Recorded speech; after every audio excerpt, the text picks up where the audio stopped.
I hope you enjoyed your lunch. Before we start the workshops of today, you will see every day we will have a keynote lecture. These keynote lectures are broadcasted live on YouTube, and they will actually also be available the next days on YouTube if you want to watch them again. If you have anybody at home or in your department that is unable or was unable to join us here at the course, they are free to watch these YouTube broadcasts of the keynotes every day. Also, before I introduce the speaker of the keynote of today, some words about the workshop. You will have to scan your badge each time you enter a workshop room. Don't forget that. The workshop rooms are either in the back here, workshops 1, 2, 3, and 4, 5, 6, 7, and 8. If you go right, you pass the registration. At the end of the lobby, there will be a sign. 5 and 6 are to the left, and 7 and 8 are to the right. Without further ado, it's my pleasure to introduce Professor Bernhard Schuknecht, who will do his lecture on infection in head and neck. Bernhard. So, good afternoon, dear colleagues, dear Johan and Maida. It's a pleasure to be with you in Berlin, face to face, and to look into so many faces that we've missed for a long time. So back again, it's a pleasure also to provide this lecture, this keynote lecture on infections and inflammation in the head and neck. So let's go. I declare no conflict of interest regarding this presentation. So how to approach infections and inflammations in the head and neck? There's the clinical approach, where the age of the patient is a predisposing factor. So as you can see, children and young adolescents present with osteomyelitis, congenital lesions such as thyroglossal duct lesions, branchial cleft anomalies. The adults may present with Paranasal sinus disease, infectious lymphadenitis, tonsillitis, and dental infection. And then we have the older adults that harbor dental infections, salivary gland, sinusitis, and inflammatory conditions. When you go by etiology, the most common causes are paranasal sinus, middle ear disease, lymphatic tissue, that is lymphadenitis, odontogenic infections, Thyroglossal duct remnants, and increasingly, and I'd like to point to this, inflammatory conditions are recognized. There's the space-based approach. So we think of the head and neck as compartments and deep cervical spaces. As you know, there is the deep cervical fascia that separates spaces into the paired masticator, parotid space, abutting the buccal space, the parapharyngeal space, that is lined by the superficial layer of the deep cervical fascia.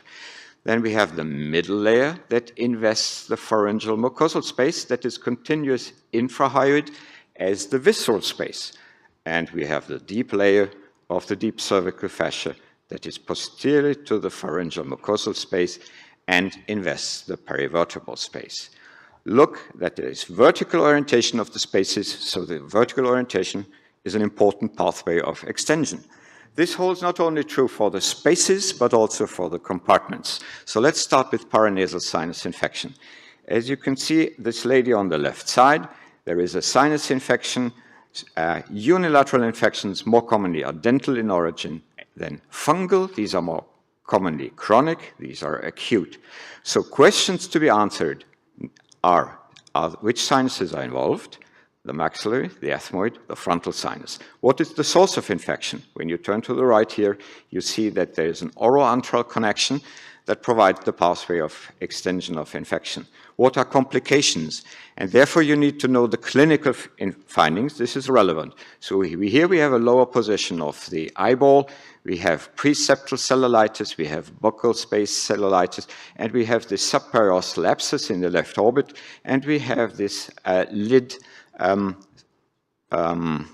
cellulitis that you can see extending into the temporal fossa.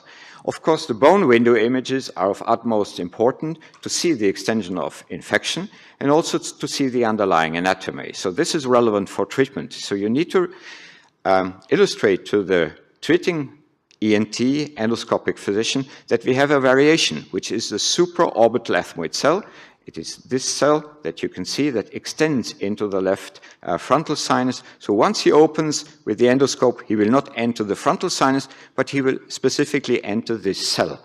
So to open the sinus, he has to recognize there is a cell, and then this is the frontal sinus. So important anatomic information. When we look at younger children or young adolescents, ethmoid sinus infection is a common infection that leads to subperosal orbital abscess, as you can see in the orbit here. There's commonly direct extension through the lamina papyracea. But don't fall into the trap of the instant happiness sign. You see that there is in the anterior cranial fossa another abscess that is epidural. So here we deal with a subperosal orbital abscess, easily recognized by clinical findings, but an epidural abscess that is hidden. This secondary abscess is commonly caused by transvenous extension via valvulus veins. In order to recognize complications of sinus disease, it's important to know the clinical presentation. Let's look at this patient on the left side. Reduced mouth opening. When you look at the axial CT image, you see a fluid level in the maxillary sinus, but it's very hard to recognize this retroantral extension that is easily shown on this contrast-enhanced MR imaging, and that shows the involvement of the lateral pterygoid muscle as a source of limited mouth opening. It's more important with the intracranial extension of infection. As you've learned this morning, we have different manifestations. So this is a good illustration. We have a patient with frontal sinus infection treated by antibiotics. Later on, he developed headache, seizure, and loss of consciousness. So what you can see here, there is an intracranial extension. Again, usually this is by valvulus veins and not by direct continuity. With pachymeningeal infection, you have leptomeningeal infection. You have what you see here on DWI. You have a subdural empyema. And what you can also see is this cortical increase in signal intensity, indicating that encephalitis is also present in this patient. When we come from anteriorly, from the anterior ethmoid and go to the posterior ethmoid, a common complication is postseptal cellulitis. So you see the stranding of the fat within the orbit. This may lead to intraorbital abscess. The extraocular muscle may be affected. Orbital apex syndrome may lead to visual loss. So important not to miss.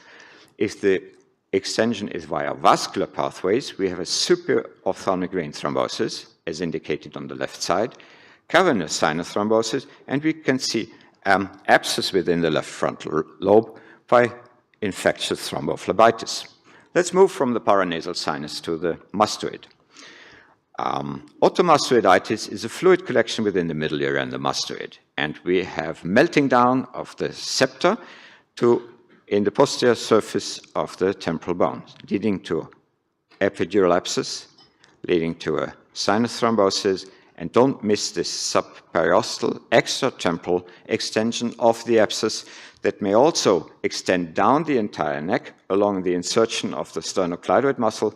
This is a postoperative image where a so-called Batzal abscess was removed that led from the mastoid tip along the sternocleidoid muscle.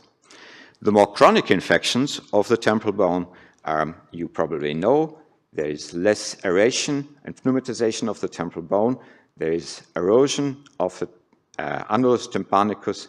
This is an expansile lesion below the tegmen tympani that has a restricted diffusion and thus is very likely to be a cholesteatoma. But again, don't fall into the trap of the instant happiness sign. You have a second area of diffusion restriction, and once you correlate this with the coronal T1 image, you see a small abscess along a pachymeningeal enhancement at the floor of the middle cranial fossa.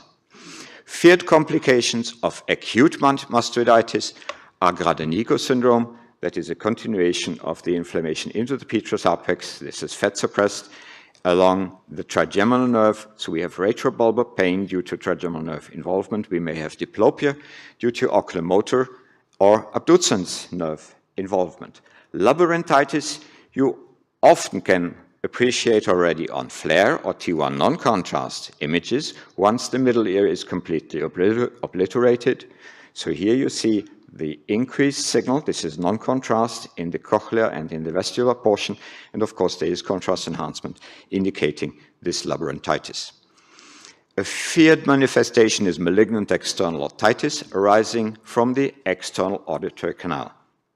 It's a necrotizing infection that extends via small fissures called fissures of Santorini below the skull base. It may affect the skull base, the perivertebral space, and if it's continuous with the carotid space, the infectious component may lead to an erosion of the wall of the internal carotid artery and may lead to pseudoaneurysm formation, as you can see here. The pathogens are quite likely to be Pseudomonas and Aspergillus in this malignant external otitis. So, I'm sorry.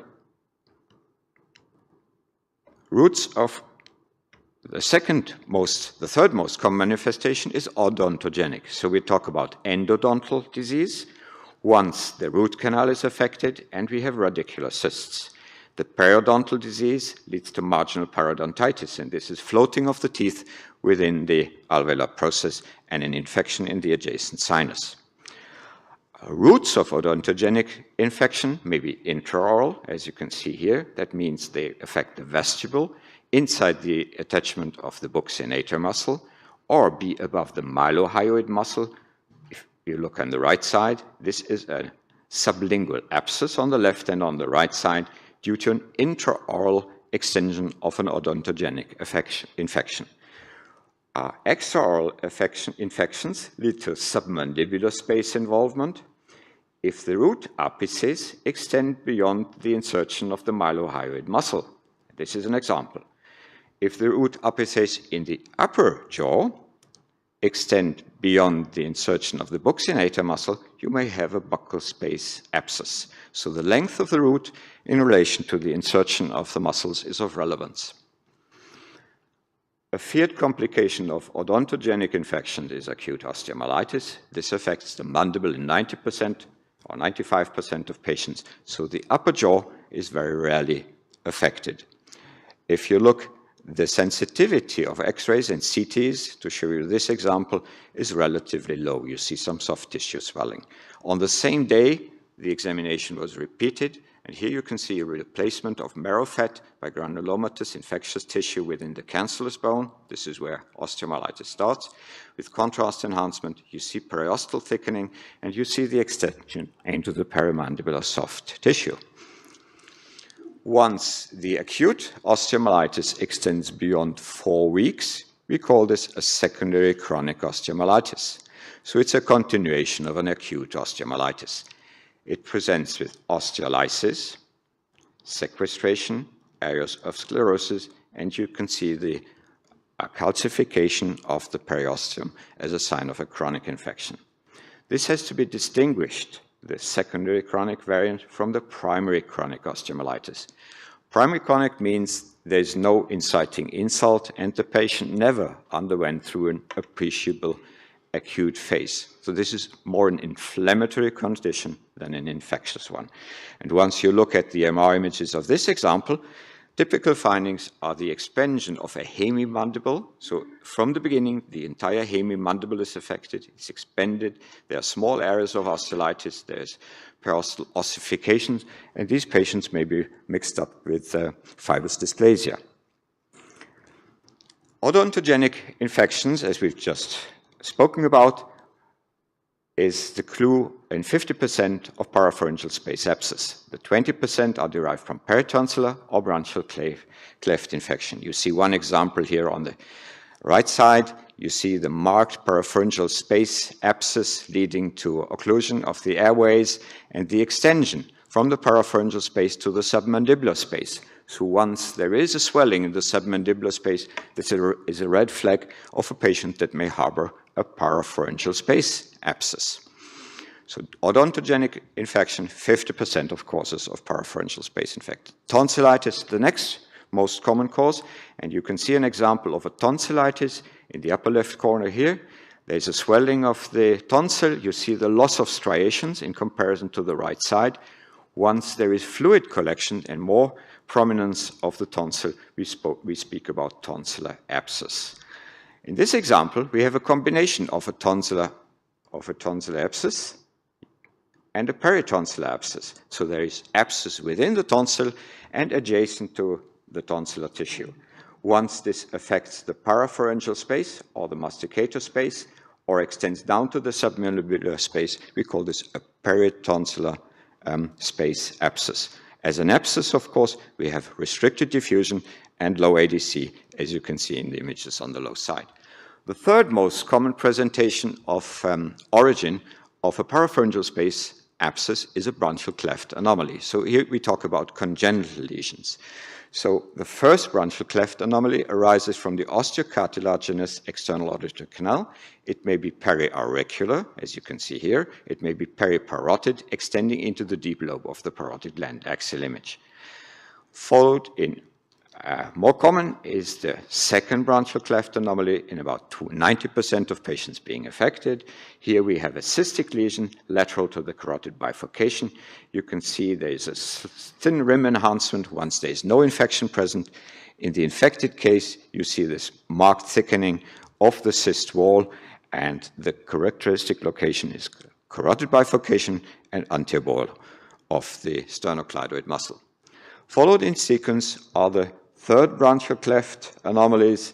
These are actually continuations of a second branchial cleft originating from the tonsillar fossa and extending down along the sternocleidoid muscle. Here you can see one example. This is the sternocleidoid along the sternocleidoid muscle to the clavicle. So vertical extension for the third and also vertical extension for the fourth branchial cleft anomaly. This is very rare. It originates from the apex of the piriform sinus, so that is the hypopharynx, and extends into the upper lobe of the thyroid gland. What you will see is a patient with a thyroglossal duct infection. The thyroglossal duct, as you all know, and as you can see on this illustration, arises from the foramen cecum and is the cause of the descent of the thyroid into the lower neck. So these thyroglossal duct cysts represent 90% of non-odentogenic congenital cysts. They're at the hyoid level in 50%, supra and infrahyoid in about 25%. The common manifestation is infection, as you can see here. This is below the level of the hyoid, so here we have a paramedian hyoid infected thyroglossal duct cyst.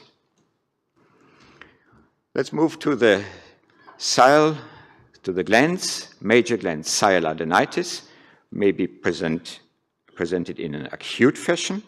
Here you can see acute unilateral sialadenitis of the submandibular gland. They're most commonly obstructive in 80 to 90%, means that we have a sialolit, a small stone present, obstructing the duct. What you can see on the T2 and T1 contrast enhanced image, the swelling, the peripheral contrast enhancement, the diffusion restriction in low ADC once an abscess is present. The chronic inflammatory conditions affect the parotid gland, so this is called Sjögren's syndrome. It's a chronic systemic autoimmune exocrineopathy.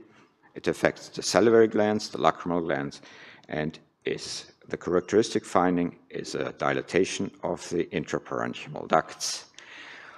Sequelae or complications are lymphomatous transformations in patients with Sjögren's syndrome. So here you can see lymphomatous tissue arising from the lymph nodes within the parotid gland. The more common late sequelae is a chronic atrophy leading to fatty degeneration of the gland. Another entity that we will commonly encounter in the neck, affects young adults, is acute lymphadenitis. You can see a typical example with swelling of lymph nodes with cystic components that show diffusion restriction once the abscess is present. They show stranding of fat, thickening of fascia, so that is a sign almost pathognomonic for an infectious lymphadenitis. And once you compare the infectious lymphadenitis with metastasis of a squamous cell carcinoma, you can see there is no peripheral fat stranding, no fascia thickened present. So that's a distinguishing sign.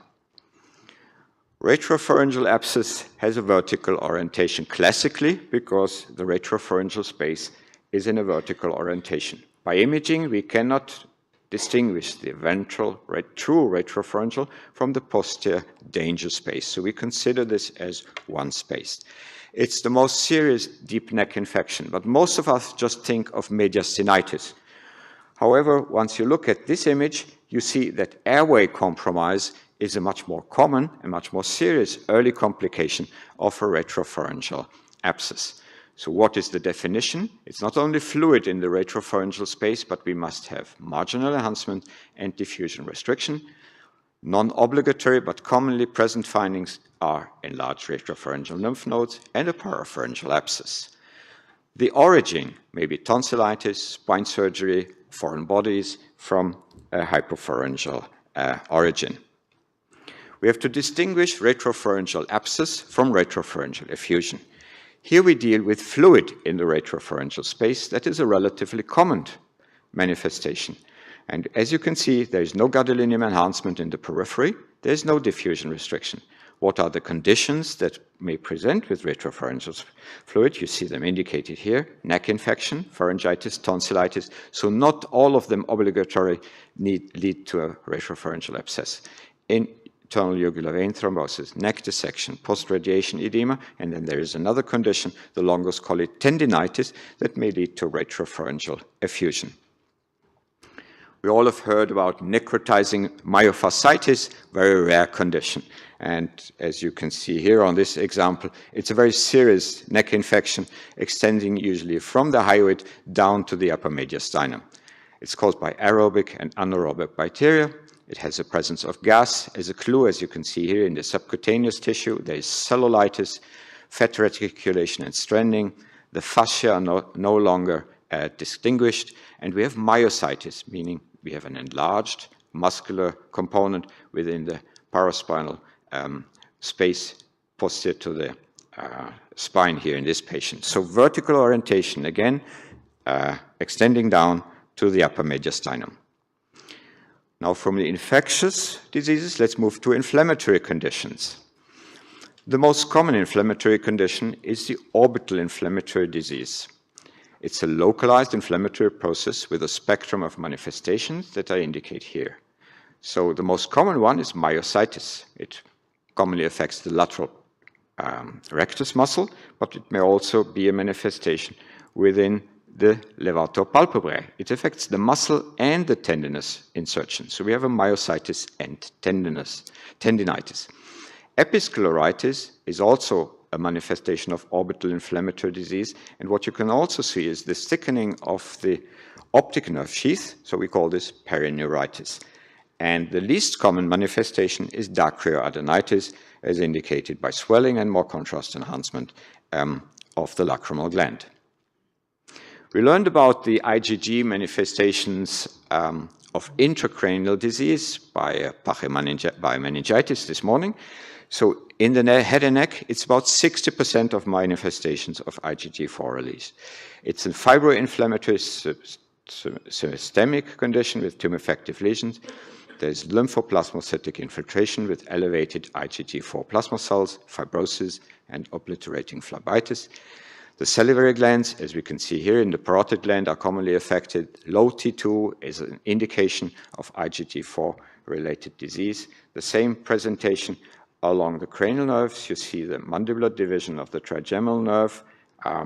There is moderate contrast enhancement, trigeminal nerve, infraorbital nerve. And again, you see the low T2 signal here within the nasal cavity, within the mucosa, and superficial contrast enhancement. Multiple sites are commonly affected, so this is an IgG4-related disease. The IgG4 relation is not 100% been established, but it's likely for a disease that is called acute idiopathic carotidynia. And as you can see here, we have a thickening of the carotid wall. It affects the distal common carotid or carotid bifurcation. There is an enhancement of the vessel wall, as we can see on black blood MR on this excellent coronal image. There is an excellent response to non-steroidal anti-inflammatory treatment. So make sure this is not a dissection or an inflammatory plaque. I mentioned that acute calcific tendinitis is a disease in the head and neck that causes retroferential fluid. So here we have an example. There's a little bit of peripheral enhancement. There's no diffusion restriction. And this extends from the insertion of the longus colli at C1 down to the C5, C6 level. It's an inflammatory condition due to calcium hydroxyapatite deposition within the tendons. So this is definitely an inflammatory condition. I'd like to advertise a little bit if you want to know more.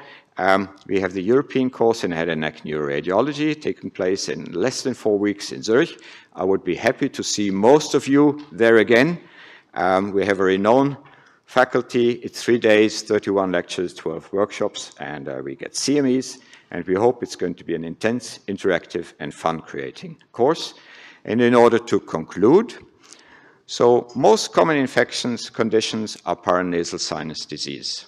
Think of the compartments, the sinuses, the temporal bones, and think of the vertical orientations of the spaces in the neck. Odontogenic infections, keep in mind we have the intraoral manifestations. The sublingual space abscess is a serious one. Think of osteomyelitis primary as inflammatory, and the secondary chronic as an infectious etiology. We have the otogenic, the lymphatic lesions. Think of tonsilitis and lymphadenitis. We have talked about sialadenitis, and we have talked about the recent inflammatory conditions like IgG4-related disease, the orbital inflammatory conditions, Sjögren's syndrome, and carotidynia and longus colli tendinitis. And with this, I think I'm exact in time. Thank you very much for your attention.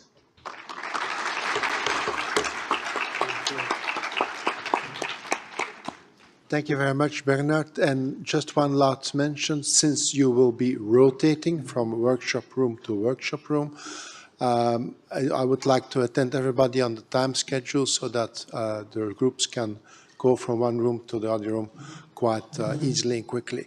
Without further ado, please go to the workshop rooms you're attending according to the color of your lanyard. Thank you, and thank you very much, Bernhard.